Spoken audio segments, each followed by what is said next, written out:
नमस्कार। मुद्दा तो है, मैं आपका स्वागत है। मैं हूं आपके साथ ब्रजेश चौक से। आज मुद्दा है हनुमान प्रेम बदलेगा गेम।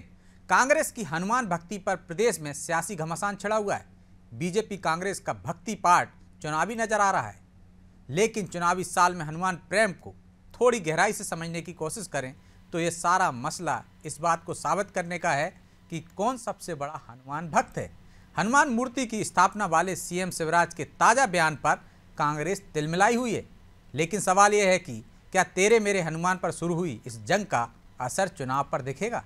किसकी हनुमान भक्ति इस बार जनता का या जनता को रास आएगी? सवाल तो यह भी है कि आखिर बजरंगबली किसका बेड़ा पार करेंगे। आज इन्हीं सवालों पर चर्चा करेंगे, लेकिन पहले देखिए रिपोर्ट।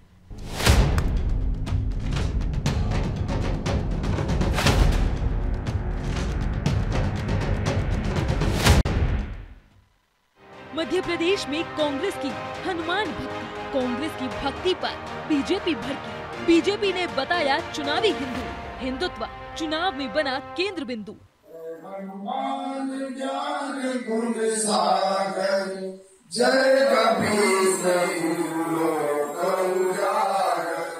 यूं तो एमपी में माहौल चुनावी हो चला है, लेकिन चुनावी समर में गूंज हनुमान चालीसा के पाठ की सुनाई दे रही है। कांग्रेस ने एक बार फिर प्रदेश भर के कांग्रेस कार्यालयों में हनुमान चालीसा का पाठ करवाया और ये पाठ कराने के पीछे का मकसद भी चुनाव से जुड़ा है। दरअसल चुनाव से पहले छिंदवाड़ा में हनुमान जी की मूर्ति की स्थापना को लेकर प्रदेश की सियासत में हलचल मची हुई है। मुख्यमंत्री शिवराज सिंह चौहान ने एक इंटरव्यू में कहा कि छिंदवाड़ा में जो हनुमान जी की मूर्ति है वो कई साल पहले से है, जबकि कांग्रेस ये दावा करती आ रही है कि ये मूर्ति कमलनाथ ने स्थापित करवाई थी। लिहाजा सीएम के बयान पर विरोध जताते हुए कांग्रेसियों ने हनुमान चालीसा का पाठ किया और बीजेपी पर जमकर निशाना साधा। देखिए, बेहद दुर्भाग्यपूर्ण बात है कि संविधान की शपथ खाने वाले मुख्यमंत्री जी जो सिमरिया में नाथ जी को सौभाग्य प्राप्त हुआ अलौकिक हनुमान मंदिर बनाने का, उस पर भी झूठ बोल रहे हैं। और ये झूठ की श्रेणी में नहीं, पाप और श्राप की श्रेणी में आता है।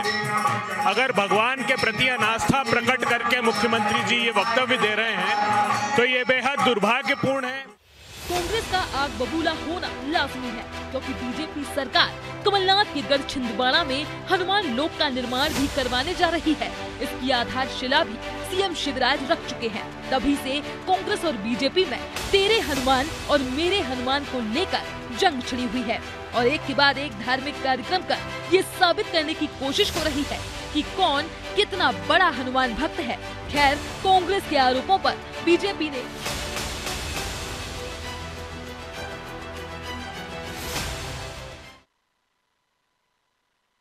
के समय हिंदू बनने की कोशिश करती है, बाकी समय तो हिंदुओं का विरोध करती है। यहाँ से 1000 किलोमीटर दूर बेंगलोर और कर्नाटक के चुनाव में तो कांग्रेस ने हिंदुओं का विरोध किया था, यही हनुमान जी महाराज का विरोध किया था। आज कांग्रेस हनुमान भक्त बन रही है, कहीं कोई दिक्कत नहीं है। पर ये एरोगेंस, ये घमंड कि ये मंदिर कमलनाथ जी ने बनवाया, ये मंदिर इसने बनवाया, ये कांग्रेसी ने बनवाया, इसी को घमंड कहते हैं। चाहे बात हनुमान लोक की हो या हनुमान जी की मूर्ति की या फिर हनुमान चालीसा पाठ की, एक बात साफ है कि बीजेपी और कांग्रेस दोनों ही हिंदुत्व के रास्ते पर आगे बढ़ रहे हैं। इसलिए वार पलटवार के लिए भी हनुमान भक्ति का सहारा लिया जा रहा है। लेकिन बीजेपी और कांग्रेस की इस हनुमान भक्ति में से किसको जनता चुनेगी, ये विधानसभा चुनाव के नतीजे तय करेंगे। लेकिन इसमें भी कोई दो राय नहीं कि नतीजों के पहले तक हिंदुत्व को लेकर सियासत का पाठ दोनों दल जमकर करेंगे। ब्यूरो रिपोर्ट, अनादि टीवी।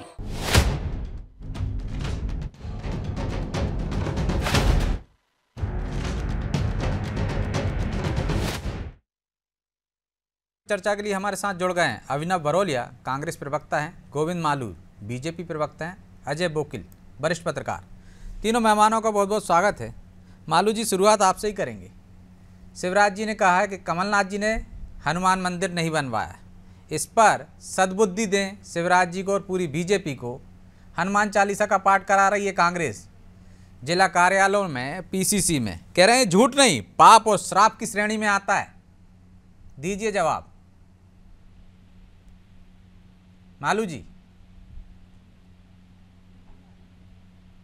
मालू जी सुन पा रहे हैं आप मुझे?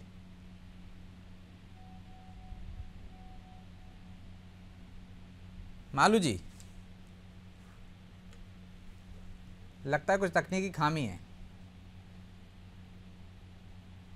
चलिए, हमारी टीम उसको दुरुस्त कर रही है। बरोलिया जी, आप सुन पा रहे हैं मुझे? आपकी आवाज नहीं आ रही।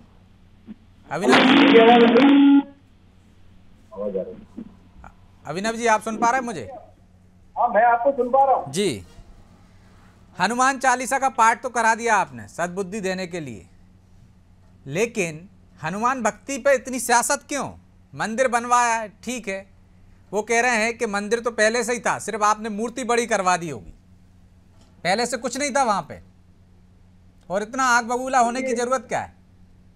पूरा देश और प्रदेश जानता है कि 2014 में इसकी स्थापना कमलनाथ जी ने की थी, लेकिन आपको मैं बताना चाहूंगा 18 साल में ना इनने महाकाल लोक की बात करी, ना कभी इनने राम मंदिर की बात करी, ना कभी होम सर्किट की बात करी, ना कभी पुजारियों के मानदेय बढ़ाने की बात करी, ना कभी छिंदवाड़ा में हनुमान लोक बनाने की बात करी। कितने सालों में? 30 सालों में। कभी भी इनने ये नहीं सोचा कि ये करना है। ये सब किसने किया? कमलनाथ जी की जैसी सरकार बनी तब उन्होंने महाकाल लोक के लिए 300 करोड़ का सैंक्शन किया, 250 करोड़ का होम सर्किट में किया, राम मंदिर वन कमल पत्री किया, पुजारियों का मानदेय बढ़ाया। अभी जिस तरीके से आप देख रहे होंगे, कमलनाथ जी लगातार जिस तरीके से मंदिर जा रहे हैं और सारी चीजें कर रहे हैं, उसके बाद आप देखेंगे कि ये पूरे तरीके से परेशान है। ये हो क्या रहा है? लेकिन विश्वास सारंग कह रहे हैं ये आपका घमंड है, एक मंदिर को लेकर आप इतने बड़े चढ़े कह रहे हैं कि हमने मंदिर बनवा दिया। वो तो महाकाल लोक बनवा चुके हैं, ओरछा में बनवा रहे हैं, जाम शामली में बनवा रहे हैं, इतना बड़ा राम मंदिर बनवा रहे हैं, इतना घमंड क्यों? अरे सुनिए ना सर, मैं यही बोल रहा हूँ ब्रजेश जी कि घमंड आपने देखा होगा कर्नाटक में नरेंद्र मोदी जी ने बोला था बजरंगबली, जय बजरंगबली, और कैसे घमंड और अहंकार टूटा। 35 सीटों पर जमानत जब्त हुई कर्नाटक। किसका घमंड टूटा? घमंड और अहंकार भाजपा का टूटा, इनके नेताओं का टूटा। हिमाचल प्रदेश में 99% हिंदू है। हिमालय, समझ रहे हैं आप? देवों का स्टेट है, वहां पर किसका घमंड और अहंकार टूटा? इन्हीं का टूटा। और अब आप देखिएगा मध्य प्रदेश में क्या घमंड और अहंकार टूटने वाला। ठीक है, मालू जी सुन पा रहे हैं आप? हाँ, तो कह रहे हैं घमंड आपका है, हिमाचल में भी टूट गया आपका घमंड, कर्नाटक में भी टूट गया, और मध्य प्रदेश में झूठ बोल रहे हैं। इस कारण ये झूठ नहीं, पाप और श्राप की श्रेणी में आता है। देखिए, पाप तो वो कर रहे हैं जिन्होंने हनुमान जी के आराध्य भगवान राम को काल्पनिक कहा, राम सेतु का अस्तित्व नकार दिया। भारत में रहकर सनातन धर्म के जितना इन्होंने सनातन धर्मियों को और सनातनियों को जितना सताया है वो देश जानता है, इसलिए इनकी हालत हो गई कि 400 से 40 पे आ गए। अब इनको डर लगा तो अब ये पाखंड कर रहे हैं। अब ये केवल सिद्ध का पाखंड है। इनको पता लग गया कि सनातन धर्मावलंबी और सनातन संस्कृति के मानने वाले लोग जागरूक हो गए हैं और ये केवल वोट के लिए राजनीति करते हैं। पहले मुस्लिमों को रिझाया, उनका वोट बैंक उनको समझा, उनका शोषण और ग्रहण किया, उनके हित में इन्होंने कभी कुछ नहीं किया, केवल लड़ाया, और आज भी यही कर रहे हैं। अब देखिए वो वहाँ दिग्विजय सिंह जी ने वहाँ दमोह के पास मंदिर में कि ऐसे पिंडे लग दी, ऐसे करके वो सांप्रदायिक वैमनस्य फैलाना चाहते हैं। वहां पर खरगोन में उन्होंने इस तरह की हरकत की थी, कहाँ के फोटो कहाँ लगा दिए। ये इनका काम है लोगों को लड़ाना और वोट लेना। जनता समझ चुकी है ये केवल सुंदर कांड करने से, सुंदर लोग अगर सुंदर कांड करेंगे तो भगवान भी समझ रहा है कि इनको कितने पाप के भागी हैं और कितना इनको भगवान ने जो इनके लिए जो पूरी प्रकृति के हिसाब से जो सजा रखा है उसमें ये अंदर दफन हो जाएंगे, क्योंकि इनको मालूम है, जनता को मालूम है और भगवान को भी पता है कि इन्होंने कितना नुकसान किया। पाकिस्तान में हिंदू मंदिर टूटता है तो घर में चुपचाप बैठे रहते हैं, ये बोलते ही नहीं है कुछ। बांग्लादेश में मंदिरों को ध्वस्त कर दिया तब कुछ नहीं बोलते हैं। ये केवल वोट बैंक की राजनीति करते हैं। कश्मीर में मंदिर के मंदिर तोड़ डाले, हिंदुओं को वहां से भगा दिया, और जितना नुकसान वहाँ कर सकता था मतावलंबियों का वो उन्होंने किया। और आज हम जीर्णोद्धार कर रहे हैं। तो एक ये मंदिर जो कि अपना निजी मंदिर को बना के और ये वाहवाही लूटना चाहते हैं। अब सुंदरकांड जवाब ले लेता हूं मैं, फिर इसके बाद अजय जी के पास जाऊंगा। छोटा सा जवाब अभिनव जी, जो आरोप उनने लगाए हैं कि चुनावी हिंदू हैं, पहले मुसलमानों को ठगा और अब बहुसंख्यकों के वोट हासिल करने के लिए हनुमान भक्त बन गए। ठीक है, उनको भी अब रिमूव कर देंगे लोग। ठीक है अभिनव जी। देश और जनता तो सब समझ रही कि 10 साल में किसने किसको ठगा है, किसने किसको वोट बनाया है, किसने किसका इस्तेमाल किया है। 20 साल में प्रदेश की जनता भी बहुत अच्छे से समझ गई है। हर वर्ग समझ गया है, कर्मचारी हो, चाहे किसान हो, चाहे युवा हो, चाहे महिलाएं हो, सभी लोग समझ चुके हैं कि किसने किसको ठगा है। तो इनने भगवान को भी नहीं छोड़ा है। महाकाल में किस तरीके से घोटाला हुआ है वो भी जनता के 6 महीने में किस तरीके से भगवान का नाम का दुरुपयोग लगाने की बात। आप देखिए, भारत की डेमोग्राफी बदलने के पाप आपने किया है, उसके कर्म जो है उसको भोगना पड़ेंगे आपको। जनता ने आपको जगह दिखा दी है और फिर दिखा देगी जनता इनको। चलिए मैं लौटूंगा आप दोनों के पास। अजय जी को दिखाइए। अजय जी, तेरे मेरे हनुमान से शुरू हुई यह सियासी बहस, क्या आपको लगता है चुनाव में कुछ कारगर होगी? किसका बेड़ा पार करेंगे हनुमान जी मध्य प्रदेश में? देखिए, अगर हनुमान जी की कृपा की बात है तो कर्नाटक चुनाव में तो उन्होंने जो है वो कांग्रेस में कृपा कर दी। मध्य प्रदेश में वो करेंगे या नहीं कर पाएंगे ये तो अभी चुनाव नतीजा ही बताएगा। लेकिन एक बात बिल्कुल साफ है कि कांग्रेस पहली बार ये प्रयोग करके देख रही है, जो उसका सॉफ्ट हिंदुत्व वाली जो बात है कि वो धर्म के मुद्दे उठा रही है। इस चुनाव से मजेदार बात ब्रजेश जी है कि धर्म की बात करने वाली भाजपा मध्य प्रदेश के संदर्भ में चुनाव में जो है वो विकास की बात कर रही है, और अमूमन विकास या दूसरे मुद्दों धर्मनिरपेक्षता की बात करने वाली कांग्रेस जो है इस बार हिंदुत्व पर ज्यादा जोर दे रही है। कांग्रेस को ये लग रहा है शायद कि अगर बहुसंख्यक वोटों में जब तक सेंध नहीं लगेगी, वो उसकी तरफ नहीं आएगा, तब तक वो चुनाव नहीं जीत सकती है। ये बात बिल्कुल साफ है। इसीलिए सारी कोशिश चल रही, जिसका कांग्रेस में भी अंदर से विरोध हो रहा है कि भाई ये प्रयोग करना कितना जोखिम भरा है, कहीं ऐसा ना हो कि हमारा परंपरा के वोट भी हमसे खिसक जाए। हालांकि अब ये बड़ा कमलनाथ जी ने बड़ा जोखिम उठाया है ये, लेकिन वो प्रयोग कांग्रेस के यहाँ कर रही है। और इसकी हिम्मत इसलिए बड़ी है कि कर्नाटक के अंदर बजरंगबली का आशीर्वाद उनको मिला है, और इसलिए अब बजरंगबली को आगे करके जो बात की जा रही है। ज्यादा छिंदवाड़ा में की बात है तो मेरी जानकारी है कि 2015 में मंदिर बनकर तैयार हुआ था। वहां मंदिर शायद छोटा मोटा पहले रहा होगा, लेकिन वो मूर्ति जो है कमलनाथ जी ने बनवाई, क्योंकि छिंदवाड़ा में कई बार जाता रहा हूँ और उसके पहले वो मंदिर वहां उस तरह से बड़ा मूर्ति वहां पर नहीं थी। तो ये पहले से कहने वो छोटा मोटा मंदिर रहा होगा तो कह नहीं सकता, लेकिन वो मूर्ति तो बाद भी लगी है और कमलनाथ जी लगवाई, इसमें कोई गलत बात नहीं थी। अब सवाल ये क्या कांग्रेस को इससे कुछ फायदा होगा कि नहीं होगा, ये असली सवाल ये है। तो इस बारे में कहना बड़ा मुश्किल है। मुझे तो कम से कम इस बारे में शंका है कि इससे जो बीजेपी का वोट कांग्रेस की तरफ आ जाएगा। लेकिन अजय जी, हम देख रहे हैं कि मध्य प्रदेश में ही नहीं, छत्तीसगढ़ में भी हनुमान जी को लेकर सियासत हो रही है कि मतलब हनुमान के सहारे है इस बार कांग्रेस, और असर एक बार कर्नाटक में दिख गया है, तो कांग्रेस को उम्मीद है कि मध्य प्रदेश छत्तीसगढ़ में भी इसका असर दिखेगा। उनका प्रसन्न होंगे। लेकिन एक चीज है, कर्नाटक में जो मुद्दा उठा था उसका सबसे बड़ा कारण ये था कि कांग्रेस ने बजरंग दल पर प्रतिबंध लगाने की बात की थी, और इसके बाद बजरंगबली का मुद्दा बीजेपी ने उठाया हुआ। तो बीजेपी ने अपनी तरफ से खुद नहीं शुरू किया था उसको, शुरुआत कांग्रेस ने इसकी तरफ से हुई। अब ये अलग बात है कि बाद में जाके फायदा उसको कांग्रेस में हो गया, लेकिन अब उनको लग रहा है कि शायद बजरंगबली हर जगह जो है वो संजीवनी बूटी उनको देंगे। लेकिन मध्य प्रदेश की स्थितियां, कर्नाटक की परिस्थितियां और छत्तीसगढ़, हालांकि छत्तीसगढ़ और मध्य प्रदेश में काफी समानता है, राजनीतिक रूप से भी, प्रशासनिक रूप से भी। लेकिन कर्नाटक और मध्य प्रदेश का तो चरित्र राजनीतिक बिल्कुल अलग अलग तरह का है।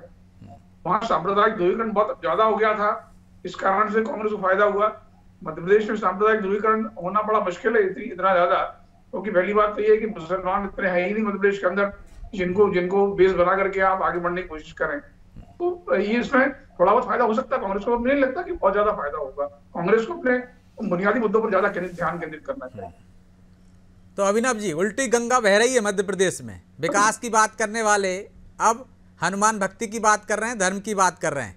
लेकिन अजय जी को भी शंका है कि इसका ज़्यादा फायदा नहीं मिलने वाला, क्योंकि अंतर विरोध अंदर से ही विरोध शुरू हो रहा है। चाहे वो अजीज कुरैशी के बयान देख लीजिए, चाहे अन्य नेताओं के बयान देख लीजिए, और उनकी भी शंका वही है या उनकी वही इशारा वही है कि वोट के लिए सब कर रहे हैं। नया दाव चला है, जोखिम उठा लिया कांग्रेस ने। देखिए, कांग्रेस पार्टी अगर 50% कमीशन की बात करती है तो कहते हैं भ्रष्टाचार की बात क्यों कर रहे हैं। कांग्रेस पार्टी अगर युवाओं के पटवारी घोटाले की बात करती है तो कहते हैं युवाओं की बात क्यों कर रहे हैं। कांग्रेस पार्टी अगर महंगाई की बात करती है तो कहते हैं अरे क्यों, महंगाई तो है ही नहीं, वो तो इम्पोर्ट एक्सपोर्ट नहीं हो रहा है, महंगाई की बात क्यों कर रहे हैं। गलत बात अगर करेंगे तो उसका जवाब नहीं दिया जाएगा। हम तो जनता की जवाब देते हैं, जो सही करेगा वो जवाब नहीं देगा। हमने ईमानदारी से सरकार चला रहे हैं, आ रहा हूं ना मालूम जी आपके पास, जन कल्याण कर रहे हैं। आप लोगों ने लूटा है पूरे देश को, तो मालू जी आ रहा हूँ ना आपके पास। इससे आप ये इतना बड़ा अपना अपराध आ रहा हूँ ना मालू जी आपके पास, आ रहा हूँ। अपराध पर अपराध करे जा रहे हैं। तो अभिनव जी, ठीक है मालू जी, आ रहा हूँ आपके पास आ रहा हूँ मालू जी, आपको समय दे रहा हूँ ना मालू जी, बात आ जाने दीजिए। लेकिन अभिनव जी, आपने कहा कि यदि हम बाकी चीजों की बात करते हैं, मुद्दों की, तो वो कहते हैं क्यों करते हैं। तो मतलब उनके इशारों पे क्या आप मुद्दे उठाते हो क्या? आप तो अपने मुद्दों पर अडिग रहो ना। अच्छा मेरी बात सुनिए, सप्तऋषियों की मूर्तियां रह गई, हम मुद्दे उठाए तो कहते नहीं हमने नहीं किया घोटाला। 6 महीने में सप्तऋषियों भगवान महाकाल के ने घोटाला कर दिया। बात करो, आपका कच्चा चिट्ठा है सामने, भ्रष्टाचार में बात करो, हम बता देंगे आपसे सीधी बात। भ्रष्टाचार कितने भ्रष्टाचार तो भ्रष्टाचार करने लग जाते हैं। ऐसे ही धनकादार और करप्शननाथ नाम नहीं पड़ा है, हम थोड़ी कह रहे हैं तिजोरी में तो कहते नौटंकी कर रहे हैं। आप सोचिए ना, अभी कार्रवाई करो जनता के लिए, हम जनता की आवाज बोलो। ठीक है मालू जी, वो कह रहे हैं कि आप अपनी पिच पर ले जाकर उनको खिलाते हैं। यदि वो भ्रष्टाचार की, बेरोजगारी की, महंगाई की बात करते हैं तो आप हिंदुत्व की बात करते हो, हनुमान जी की बात करते हो। बिल्कुल, हमारी पिच है विकास, हमारी पिच है जन कल्याण, हमारी पिच है सामाजिक सरोकार। उस पर आप आइए। आप इधर उधर की बात करके केवल ऐसे मुद्दे जिस पर खूब प्रोवोकेट किया जा सकता है, जिस पर विवाद किया जा सकता है, जिस पर सांप्रदायिक सद्भाव का ताना बाना तोड़ा जा सकता है, आप ऐसी बातें करते हैं।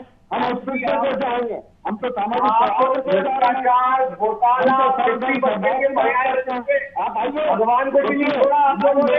पर बात करिए, जो हमने किया है सब लोग उस पर बात करिए। आपने क्या पहुंचा है इस पर बात करिए। आपके तो नेता 1 रुपये 15 पैसे कर गए थे, हम तो कभी नहीं बोलते, हम तो 1 रुपये का 1 रुपये पहुंचा रहे हैं। बताइए, जवाब दीजिए, पश्चाताप करिए, पश्चाताप यात्रा निकालिए, हाथ जोड़िए, 600 करोड़ जिस तरह से आपने घोटाला और कह रहे हैं आपको हर जगह